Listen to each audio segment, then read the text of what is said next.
Baik, saya mulai ya. Assalamualaikum warahmatullahi wabarakatuh. Waalaikumsalam warahmatullahi wabarakatuh. Bagaimana kabarnya teman-teman? Alhamdulillah baik.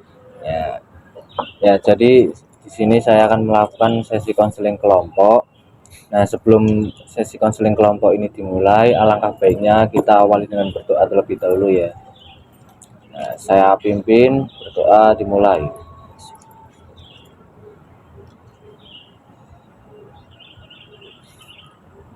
Berdoa selesai. Nah, sebelum sesi konseling kelompok dimulai, saya akan menjelaskan apa sih konseling kelompok itu.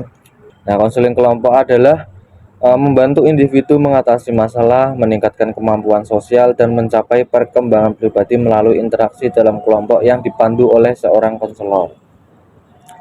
Di sesi konseling kelompok itu ada tujuannya, yaitu yang pertama membantu pemahaman diri, kedua mengembangkan keterampilan sosial, yang ketiga memberikan dukungan emosional, yang keempat meningkatkan rasa percaya diri, yang kelima itu memfasilitasi perubahan perilaku, yang keenam mengembangkan tanggung jawab pribadi dan sosial, dan yang terakhir mendorong pemecahan masalah secara kolektif.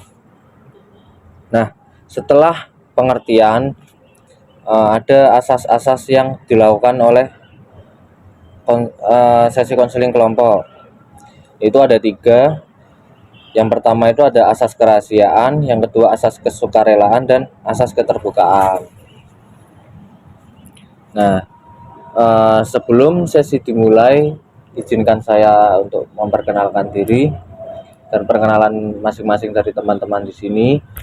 Perkenalkan, nama saya Muhammad Brahma Mayapada, biasa dipanggil Brahma. Mungkin dari Mas ini. Baik, saya perkenalkan, saya Bagus Hadi Saputra, biasa dipanggil Adi. Saya Ahmad Farhan Syahriza, biasa dipanggil Farhan. Saya Anissa Randia, biasa dipanggil Anissa. Saya Adik Nurfadani, bisa dipanggil Adik. Nah, setelah perkenalan kan di dalam sesi konseling itu ada ikrar konseling ya. Nah, saya mempersilahkan dari teman-teman ini perwakilan satu saja untuk membacakan ikrar konseling. Mungkin dari Mas Ade ya, bisa dibaca ikrar konseling. Ya, Mas. Baik, ikrar janji konseling kelompok. Yang pertama, menjaga kerahasiaan semua hal yang dibagikan oleh anggota kelompok selama proses konseling berlangsung, baik secara lisan maupun non-verbal. 2. Menghormati dan menghargai setiap anggota kelompok tanpa memandang latar belakang, pendapat maupun perbedaan lainnya. 3. Bersikap terbuka, jujur, dan saling mendukung satu sama lain demi tercapainya tujuan bersama. 4. Tidak menghakimi atau mempermalukan anggota lain atas cerita atau perasaan yang mereka sampaikan. 5. Berpartisipasi secara aktif dalam setiap kegiatan kelompok, mendengarkan dengan empati dan memberikan umpan balik yang membangun. 6. Menjaga ketertiban, kedisiplinan, dan suasana positif selama sesi berlangsung. 7. Menghindari penyebaran informasi, pernyataan, atau tindakan yang dapat merugikan anggota kelompok di luar sesi konseling. 8. Berkomitmen untuk mengembangkan diri, mengelola emosi, dan menjadi pribadi yang lebih baik melalui proses konseling ini. Nah, jadi kita sudah tahu ya apa sih ikrar konseling itu. Nah, setelah itu saya persilahkan dari teman-teman untuk menceritakan masalah yang terjadi pada diri Anda. Saya kasih waktu 30 menit, maksimal 30 menit. Dimulai dari mungkin Mas Adi dulu. Baik, Mas Brahma, dari permasalahan yang saya alami saat ini, saya merasa cemas atas ketertinggalan saya.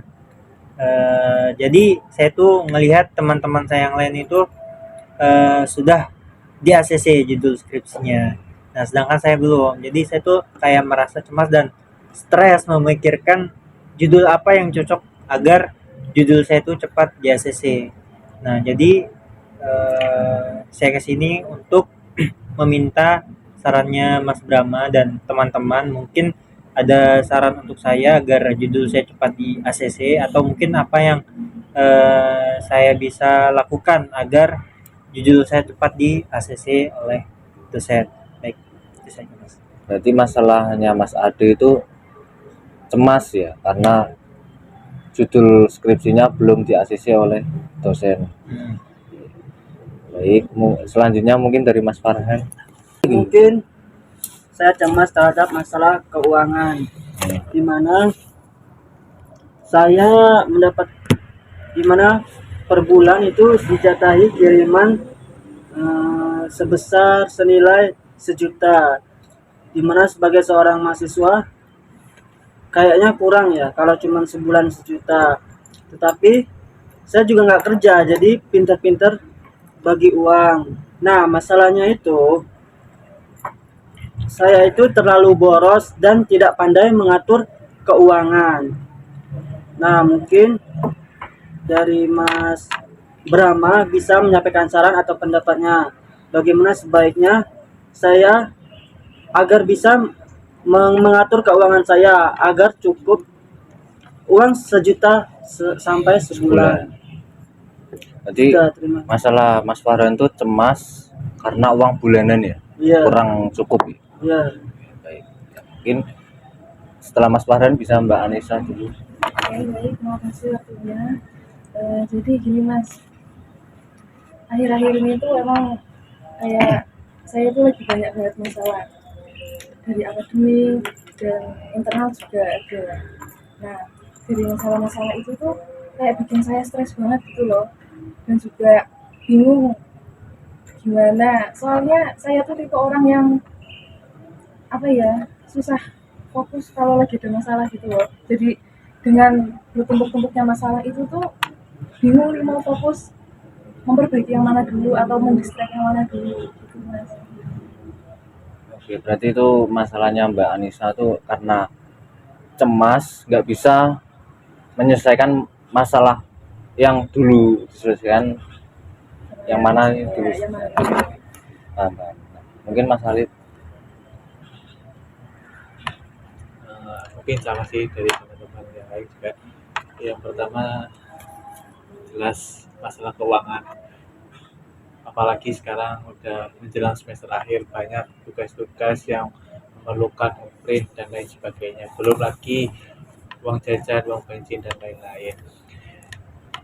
Cara manage uang yang baik itu masih menjadi kendala bagi saya. Yang kedua, stres tentang banyaknya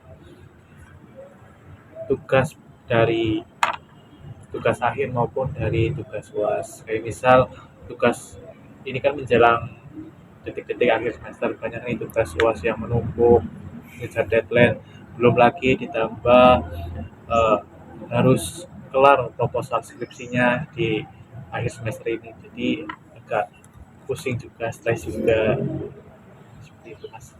Oke, baik Mas Alif. Nah, dari kan ini teman-teman semua sudah menceritakan masalah yang terjadi pada diri masing-masing teman sini ya. Nah, mungkin dari teman-teman apakah ada satu masalah yang mau diangkat dan kita kasih ke solusi bareng-bareng? Mungkin masalahnya siapa? Mas Ade. Mas Ade, Mas Alif aja. Mas ada Mas aja. Alif atau gimana? Mas Alif mungkin mencakup banyak ya. Tadi keuangan juga, terus kuliah juga. Tapi lebih baik kita satu masalah aja, biar fokus pada satu masalah. Tuh, kita Biar kita Nah, fokus ke Mas ada saja. berarti ini kita angkat masalahnya Mas Ade ya. Ya, setuju. Nanti kan masalahnya Mas Ade kan cemas karena judul skripsinya belum di ACC. Dari teman-teman ini apakah ada tanggapan tentang atau solusi lah dari permasalahannya Mas Ade? Oke, Mas Farhan. Nah, tanggapan dari saya, sebenarnya kita itu nggak perlu mencemaskan tentang skripsi selama kita bisa manajemen waktu. Jangan, dimana waktu itu kan sangat berharga ya. Ada pepatah mengatakan al waktu athmanu minaz zahabi, waktu itu lebih mahal daripada emas. Nah, apalagi pada akhir semester ini tuh kan kita banyak waktu luang kan. Nah, itu bisa kita manfaatkan untuk memulai mencari jurnal atau mencari rekomendasi judul. Apalagi sekarang sudah banyak AI atau ya AI, di mana sebenarnya kalau untuk hanya masalah judul itu kita bisa memanfaatkan AI, karena AI itu benar-benar sangat membantu kita dalam mencari judul. Nah, untuk sarannya yaitu pintar-pintar memanajemen waktu dan memanfaatkan waktu yang kosong dan luang untuk mencari judul skripsi. Itu berarti tanggapan dari Mas Farhan ya. Nah, mungkin benar ya dari tanggapan dari Mas Farhan, kita harus pintar-pintar memanage waktu, kita harus harus sering rajin. Mungkin dari saya pun solusi biar judul itu tetap di ACC, kita kita itu harus ibaratnya nurut apa yang dikatakan dosen pembimbing. Kan kalau judul belum di ACC itu mesti kita ada kurangnya ya. Nah, kalau bisa menurut saya itu kita harus ikutin apa aturan yang disuruh dosen pembimbing. Misal kita suruh penelitiannya observasinya kurang kayak atau apa, nah kita harus nurut apa yang akan diperintah sama dosen pembimbing itu. Nah setelah itu kita sudah ikuti semua aturan, konsultasi dulu ke dosen pembimbing. Nah setelah itu selain kita mengikuti aturan yang dianjurkan oleh dosen pembimbing, kita juga sering-sering bertanya lah pada dosen pembimbing. Kita ibaratnya kita biar lebih akrab dosen pembimbingnya gitu. Nah mungkin dari saya solusinya begitu. Gimana Mas Ade? Terima kasih Mas sudah memberikan masukan serta tanggapan serta saran yang bermanfaat mungkin untuk saya pribadi dan untuk semuanya. Baik, setelah kan tadi masing-masing teman-teman di sini kan sudah menceritakan masalahnya ya. Nah, mungkin setelah tadi ya masing-masing teman-teman di sini sudah menceritakan masalah, dan mungkin masalahnya Mas Adi semoga bisa terbantu dari solusi dari saya maupun Mas Farhan. Nah, selanjutnya saya meminta kepada teman-teman untuk satu perwakilan saja untuk menceritakan pengalaman dalam sesi konseling kelompok ini. Mungkin siapa? Mas Alip ya. Mungkin Mas Alip silakan menceritakan pengalaman setelah sesi konseling. Ya, terima kasih pengalaman saya setelah mengikuti sesi konseling hari ini. Yang pertama, jelas kita menambah teman dan relasi. Yang kedua, kita bisa bertukar pikiran atas permasalahan yang kita alami. Dan yang ketiga, mungkin ada sedikit gambaran bagaimana cara saya untuk menyelesaikan masalah yang saya hadapi untuk kedepannya. Mungkin itu saja ya. Mungkin itu yang perwakilan dari Mas Alip. Terima kasih Mas Alip. Nah mungkin saya cukupkan ya sesi konseling kelompok ini. Bila kurang lebihnya saya mohon maaf, bila ada tutur kata yang salah saya mohon maaf. Terima kasih. Wassalamualaikum warahmatullahi wabarakatuh.